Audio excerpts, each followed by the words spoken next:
So I am home from work, finally.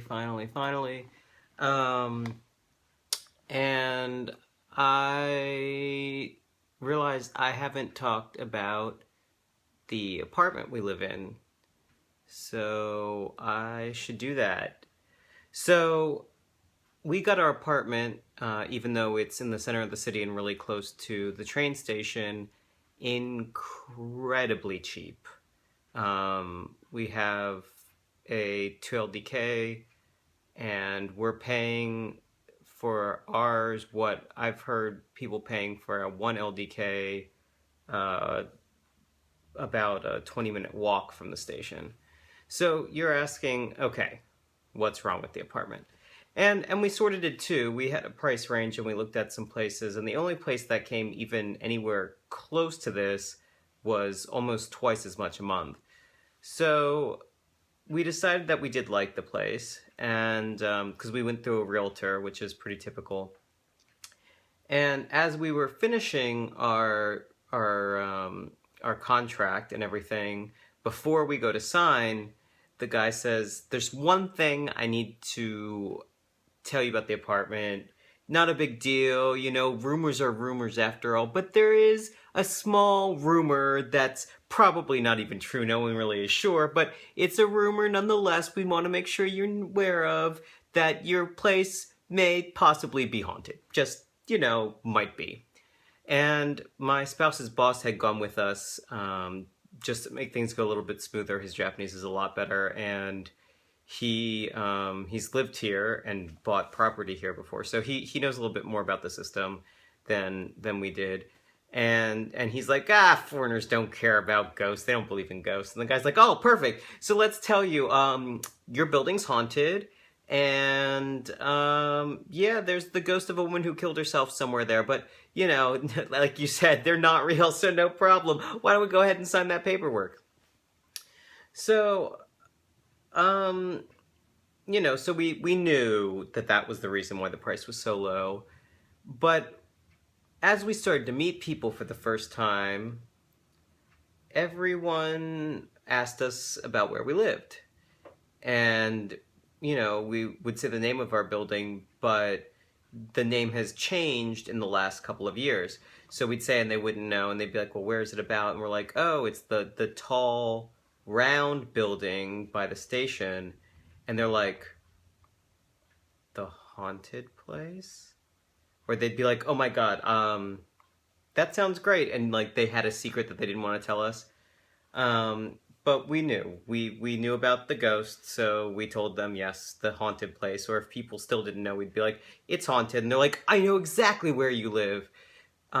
Because this apartment is apparently kind of famous in the area locally, because some big time medium that was traveling around Japan came by our apartment building and couldn't go anywhere near it. She said, there's so much paranormal activity. I can't even approach this building. I can't go anywhere near. So you'd think our place would be like super haunted. Um, but we were wondering about sort of, okay, well, what's the story? We know a woman killed herself, but like, is that really it? Because that seems like a lot of paranormal activity over one suicide. Not that that's not terrible, of course. Um, and so we talked to some people, and we found out from this one student of my spouse's, and he personally knew the family involved. He is now the head of a hospital, but he went to school for many years with the husband involved in this story. And he verified that the story is true, that apparently the husband, because this has been apartments for a while, he also was the owner of a hospital, or a very high level surgeon there. I can't remember which. I've heard different versions. And he was having an affair, and his wife was so ashamed when she found out that she killed herself. And then the family ended up actually moving out of the city. And that much is all true. That is 100% verified by someone who went to school with the husband involved. Now, what we heard afterwards was that before this was an apartment building, it was actually a women's hospital, specifically a hospital for women to give birth in. And so the spirits of women that died in childbirth and children that died, because it was a women's hospital. It specialized in birthing, but it did other things as well. And so countless women and children died on the premises. And so that's apparently why the medium couldn't come anywhere near. It was because of so many spirits lingering everywhere. So when we first moved in, I was sort of waiting for something to happen. You know, I'm not 100% sure that I believe in ghosts. You know, there's no evidence to show that there's anything as ghosts, but I feel like it'd be kind of cool if there were ghosts, so I keep an open mind just in case. You know, and that's sort of my feeling on a lot of things in life. So, you know, originally, when we first moved here, I was unemployed. I was a house husband. My visa was, and still is actually, a dependent visa, dependent on my spouse's work. So I was just mostly dealing with getting us furniture and appliances and settling us in. So I spent my days just, you know, buying stuff for the apartment, and then I was home almost all of the day, and we didn't have internet and we didn't have phones, so I had no connection to the outside world whatsoever. And spending a lot of silence in the apartment before getting used to kind of the sounds, it was really creepy. You hear these howling noises coming from the hallway, and sometimes the door would sound like someone was pounding on it and rattling it. But as we got used to it, we found out that it's just because this building kind of siphons in the wind, and the wind literally howls through the center because it's a hollow-centered building. Don't ask me why they thought that was a good idea.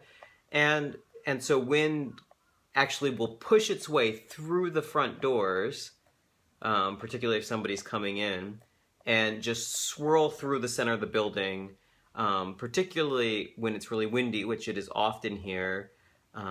There's a lot of ventilation because it's a cement building, so the wind just literally will be rattling your doors as if someone is trying to break in, which, when you're not used to that, is incredibly creepy. And the lights in this building are on Energy Saver. I was not aware of that at the time. I had heard a story from someone who was like, oh yeah, I've been in your building. The elevator made super creepy noises, which it no longer plays music, probably because it was creepy. And they said, I went to my friend's place and all the lights were on, and when I left, all the lights were out in the building. And I had never had that experience, so I just thought, you know, maybe there was a power outage. Until one day I came home and just our floor was dark. And what I started to discover is that there's actually a timer on the lights. So you push a button to turn on the lights on your floor, and it's on for so long, and then it goes off again. So before I knew that, I was like, that's creepy. But now I know about that, so that's not a problem.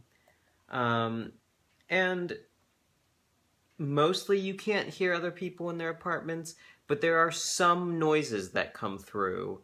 I think just because our ventilation is connected. So you don't really hear so much each other talking, but you'll get noises coming through the vents, which, again, at first creepy, then you understand it, no longer a problem. But there was one incident that I sort of don't have any explanation for, which is, I guess we were here about 4 months, and I'd sort of gotten past everything. And I wake up in the middle of the night because I have to pee. But as I'm waking up, I feel like someone is standing in the corner of the room watching me. And I'm sort of facing that direction, but I'm facing this way and they're that way if they're there. And I just felt like they were still watching me, and I had to pee so bad so I couldn't just fall back asleep. And of course my heart starts racing and I'm like, I know there's no one there. There can't be anyone there. Like, this is just me hearing all this shit about ghosts and it's getting to me. Like, I'm paranoid. That's got to be it. But the feeling wouldn't go away. And I opened my eyes and started to turn, and it felt like whoever it was getting closer, and I heard a creak of the floor as if someone was walking over. So shut my eyes, and I was like, this is not real. This is just paranoia. But I waited for about 15 minutes, and then the feeling completely went away. I ran to the bathroom, pissed as fast as I could, got back in bed, shut my eyes, and went to sleep. So, perhaps that was a ghost. Perhaps it was my paranoia.